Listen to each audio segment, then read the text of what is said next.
Hello students, clear solution online YouTube চ্যানেলে তোমাদের প্রত্যেককে স্বাগত। তো আমরা নিয়েছি ম্যাথমেটিক্স এর আরো একটি ক্লাস। তোমরা দেখতে থাকো, শিখতে থাকো। তো দেরি না করে আমরা শুরু করছি আমাদের আজকের ক্লাসের ফার্স্ট কোশ্চেন।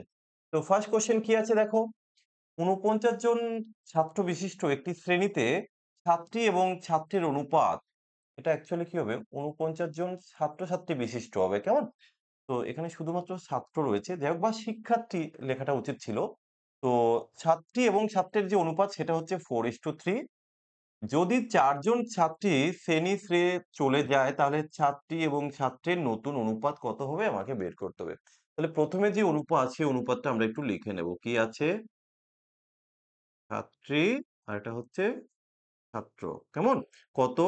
না, 4:3। মোট কতজন শিক্ষার্থী? দেখো ৪৯ জন। কেমন? আচ্ছা, তাহলে আমরা এখানটা একটা কাজ করি। এই মোট কত অনুপাত বলো তো? মোট হচ্ছে 7 অনুপাত। তাহলে 7 অনুপাত ইকুয়াল টু আমি এখানে লিখতে পারি 49 এতজন।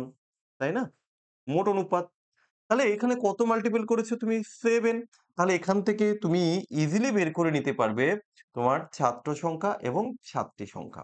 এর সাথে ইনটু 7 করো, এর সাথে ইনটু 7 করো। তাহলে ৪ সাথে ২৮ জন, ৩ সাথে ২১ জন।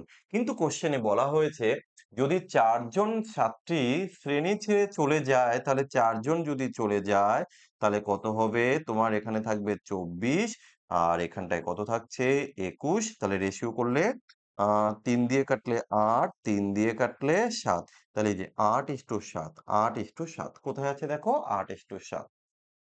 ঠিক আছে? চলো আমরা পরের কোশ্চেনে যাই। আচ্ছা, পরের কোশ্চেন খুব সিম্পল একটা কোশ্চেন। দেখো ভাই, আমি আবারও রিপিট করছি। আমরা যে সিরিজটা শুরু করছি, যে ম্যাথমেটিক্স গুলো করাচ্ছি টোটালটাই কিন্তু প্রিভিয়াস ইয়ার এর কোশ্চেন। ওকে? তো এই যে কোশ্চেন দেখো কি আছে, প্রথমে 2/3 আছে, কেমন? এর বলতে আমরা আসলে মাল্টিপ্লিকেশন বা গুণ বুঝি। ৫ ওকে ৫ আর ২ এ কত? ৭। এই যে আমরা ৭/৫ লিখলাম। ইনটু এই যে ৭৫%, আমি একবারে ৭৫% কে যদি ফ্র্যাকশনে লিখি তাহলে ব্যাপারটা এরকম হয় না যে ৭৫/১০০, ২৫ দিয়ে কাটলে ৭৫ কে ৩ হয় আর নিচের ২৫ দিয়ে ১০০ কে কাটলে ৪ হয়। একবারে লিখবে। কেমন? তো যতটা স্টেপ জ্যাম করা যায়। আচ্ছা, এবার আমরা একটু ক্যালকুলেশন করে নেব। আচ্ছা দেখো, এই ৩, আচ্ছা আমরা এবার একটু কাটাকাটি করে নিই, দেখি কি হয়। এই ৩ আর এই ৩ কেটে গেল। আচ্ছা, এই ২ আর এই ৪ কে কাটলে ২ হয়। এই দেখো ৫ দুগুনি ১০, তাহলে এই ১০ কেটে গেল। ৭ ইনটু ৫৪ করো, তাহলে কত হবে? ৪ সাথে ২৮ এর ৮। আর করব না। কেন করব না? একটু অপশনের দিকে আমার নজর গেল, যে আমরা দেখলাম একমাত্র অপশন নাম্বার এ, তার শেষে কিন্তু ৮ রয়েছে, যেটা কিন্তু আমাদের উত্তরের ইউনিট ডিজিটও ৮। তো বাকিগুলো কখনোই হওয়ার সম্ভাবনা নেই। বেকার আমি একটু হলেও তো টাইম সেভ করতে পেরেছি, তাই না? তো তোমরা এরকম ভাবে একটু চেষ্টা করবে, চোখ কান খোলা রাখবে, অপশনের দিকে তাকাবে। তাহলে হয়তো কোনো জায়গায় ক্যালকুলেশন কমপ্লিট নাও করতে হতে পারে। দেখো নেক্সট কোয়েশ্চেন। কোন সংখ্যার ৩ ভাগের ২ ভাগ বা ৩ এর ২ অংশ সংখ্যাটির ১ এর ৬ অংশ থেকে ১০ বেশি হলে সংখ্যাটি কত? ওই জায়গাটায় আমরা মেক্সিমাম কি করি? এক্স ধরে অঙ্কটাকে করি। তো আমি একটু এক্স বাদ দিয়ে করানোর চেষ্টা করছি। দেখো, ১ম যে অংশ, আচ্ছা ১ম অংশ কত? ২/৩। আর পরের অংশ কত? 1/6। এবার এখান থেকে আমি সংখ্যাটা কত আমি ধরতে পারবো। কি করে বলো তো? এই যে হর যে আছে না সংখ্যাগুলো, এদের আমি যদি লসাগু করি, এদের যদি লসাগু করি তাহলে 6 হয়। তাহলে আমি বলতে পারি সংখ্যাটা যদি 6 ধরে নেই, তাহলে ১ম সংখ্যাটা দেখো কত হবে? তাহলে ১ম সংখ্যাটা তুমি এখান থেকে বলো। সংখ্যাটা তো 6, তাহলে 6 এর এত অংশ কত? ৩, এই যে ৪ ইউনিট। ভালো করে একটু বোঝার চেষ্টা করবে। দ্বিতীয়টা কত হবে? ইনটু 6 করো, ১ ইউনিট। ১ ইউনিট। এবার কি বলা হয়েছে দেখো, এখানে বেশি বলে দিয়েছে, বেশি। এই অংশটা থেকে এটা বেশি। তো বেশি তো হবে। আমরা এখানটা দেখতে পেলাম যে এখানে বেশি আছে। কত ইউনিট বেশি আছে তুমি বলো? তুমি বললে, "স্যার এখানে তো দেখুন এটা ৪, এটা ১, তাহলে এখানে তো স্যার ৩ বেশি।" আচ্ছা, ৩ যদি বেশি হয় তুমি বলো, ৩ কিন্তু কোয়েশ্চেনে তো বলেছে ১০ বেশি। তাহলে হ্যাঁ স্যার, তাই করুন না। ৩ = ১০ করে দিন। কিন্তু এখানে বলা হয়েছে সংখ্যাটি কত? আরে ভাই, সংখ্যাটা তো তুমি ৬ ধরেই নিয়েছো। তো ৩ যদি ১০ হয় তুমি বলো তো 6 কত হবে? তাহলে কি ২০ হবে না? তাহলে ২০ যদি হয় তুমি এখান থেকে ২০ টিক মেরে দাও। শেষ। দেখো আমি আবারও রিপিট করছি, ঠিক এইরকম ভাবেই কিন্তু থাকবে আমরা যে বইটি নিয়ে আসতে চলেছি খুব শিগগিরই। প্রত্যেকটা question each and every question এরকম প্রসেসেই থাকবে। যেখানে কোন রকম কোন ডিটেইলস মেথড থাকবে না। কিন্তু তুমি প্রত্যেকটা কোয়েশ্চেন বুঝতে পারবে। কেন এটা করলাম? কি বিষয় করলাম? টোটালটা লেখা থাকবে কিন্তু। আমি দীর্ঘদিন ধরে রেগুলার ক্লাস নিয়ে আসতে না পারার কারণই হচ্ছে এটা যে, অনেকদিন ধরে মানে একটা ইচ্ছে ছিল যে ছোট হলেও একটু ম্যাথের উপর কিছু যদি নিয়ে আসা যায়, ভালো কিছু আ একটু ডিফারেন্স কিছু যদি আমরা শিখতে পারি, তো সেই কাজ করতে গিয়ে হয়তো রেগুলার আমি ক্লাস নিয়ে আসতে পারিনি। সেই কাজ প্রায় আমার হয়ে এসছে বললেই চলে। তো যাই হোক এখন আবার আমি ক্লাসে ফিরলাম। তো আশা করি এবার তোমরা রেগুলার ক্লাসও পাবে, ভালো কিছু পেতে চলেছ। চলো সঙ্গে থাকো শুধু ব্যাস। দেখো গোপাল একটি সেল ফোন ক্রয় করে সেটি রামকে 10% লাভে বিক্রি করে। তারপর রাম সেই ফোনটি 10% ক্ষতিতে আবার গোপালকে বিক্রি করে।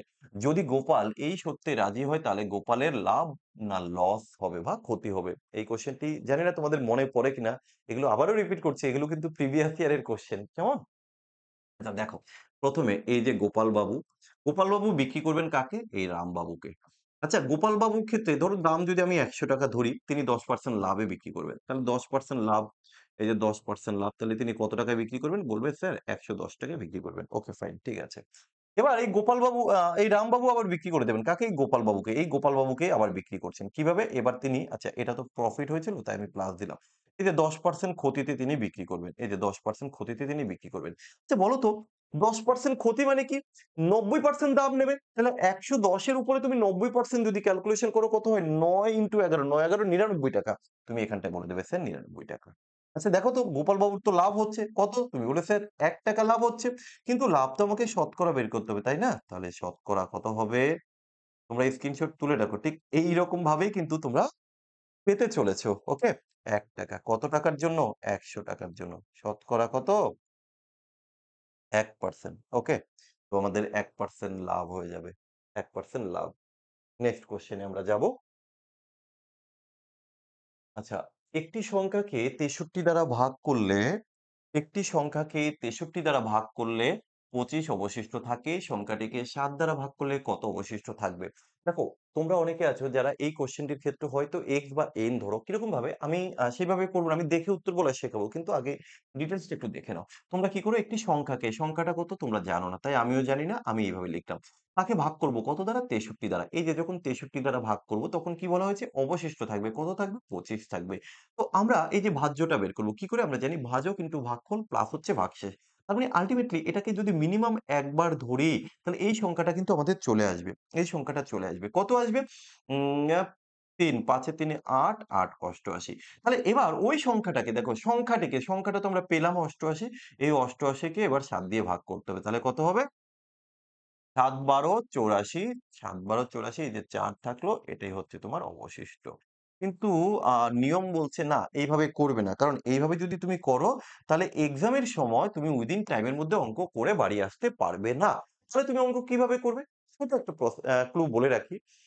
১ম ভাজককে যদি ২য় ভাজক দ্বারা সম্পূর্ণরূপে ভাগ করতে পারো, এখানে ১ম ভাজক হচ্ছে ৬৩, ২য় ভাজক হচ্ছে ৭, কমপ্লিটলি ডিভিজিবল। তাহলে আমি কি বললাম? যদি ১ম ভাজককে ২য় ভাজক দ্বারা সম্পূর্ণরূপে বিভাজ্য করা যায়, তাহলে তুমি কি করবে? সেই ক্ষেত্রে ১ম আ অবশিষ্টকে ডাইরেক্ট তুমি ২য় ভাজক দ্বারা ভাগ করে দাও, তোমার উত্তর চলে আসবে। তাহলে আমরা কি করব? এই যে ১ম অবশিষ্ট ২৫ তাকে আমি ভাগ করব ৭ দিয়ে ৩ সাতে ২১ তাহলে এই যে থাকলো ৪ এর থেকে শর্টকাট আর কিছু হতে পারে না। তুমি কেন এইভাবে করবে? এক্সামের সময় দেখতে আসবে না তুমি কিভাবে অঙ্কটা করছো। দেখবে তুমি অঙ্কটা সঠিক করেছো কিনা। এইভাবে করা বোঝানোর কোনো দরকার নেই। তুমি নিজে ঠিকঠাক করে উত্তর করে বাড়ি আসো। তো যাই হোক এইরকম আরো অনেক অঙ্কের শর্ট ট্রিকস তোমরা পাবে। সাথে থাকো, দেখতে থাকো, শিখতে থাকো। চলো।